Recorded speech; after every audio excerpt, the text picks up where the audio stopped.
Hey there, Kevin Creighton with Quietly Armed. Let's talk for a minute about the most dangerous thing we do with our firearms on a regular basis, and that's reholster. Now, if you've ever seen a negligent discharge on the range which causes an injury, chances are it happened while a person was reholstering. And that's because we do two things that causes problems. Number one, we don't pay attention to the four rules of gun safety. And number two, we do it too quickly. Let's address that second thing first. There is no benefit you get to putting your gun back to the holster quickly. There is no reason to do it. As a friend of mine says, you put it slowly, reluctantly, and carefully back to the holster, and you look at the whole way in. Now, a lot of you are saying, but that way you take your eyes off the bad guy. My response is, if the bad guy is still a threat, why are you putting your gun away? Now let's talk about that first one, doing it safely and carefully. Now, I carry up front here in the appendix on a regular basis, and a lot of my friends don't like that because they say, as guys, that when you reholster, you're pointing your gun at something that's very important to you. Your femoral artery. What were you thinking of? Anyways, the way I get around that is by obeying rule number 2. Always keep the gun pointed in the safest possible direction.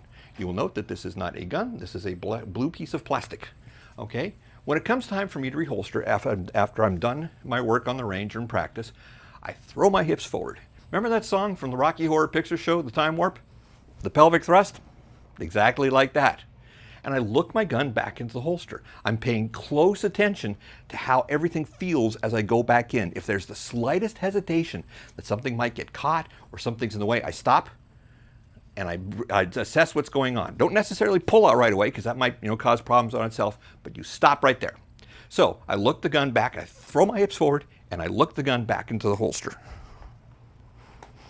100% safe. If anything bad happens, that shot's going to go whee straight into the front and to the ground there. So the people who don't like that typically carry on the strong side. Okay, not a big deal. I've done that a lot too. However, I've also noticed that people say, well, I won't carry up here because I might point my gun at something that's important to me. They'll do this while reholstering. Yeah, there ain't a tourniquet in the world that's going to help you with that. The same process applies here. Keep the gun pointed in the safest possible direction. Pay attention to what you're paying attention to.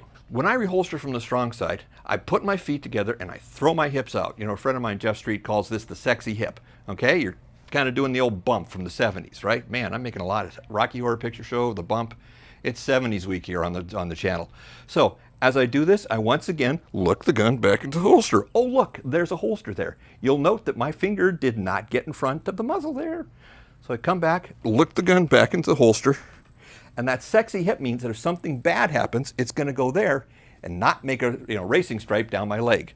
So I look the gun back into the holster as much as I can, and there, we're safe. So either way, whether you choose to do strong side or appendix, the important part is don't point your gun at yourself as you reholster your gun. It's possible to do in both positions, but you have to pay attention to what you're doing. Hey, thanks for watching. Really glad you watched this. Please take a moment to like this video and subscribe to this channel because we do content like this all the time, and I don't want you to miss any.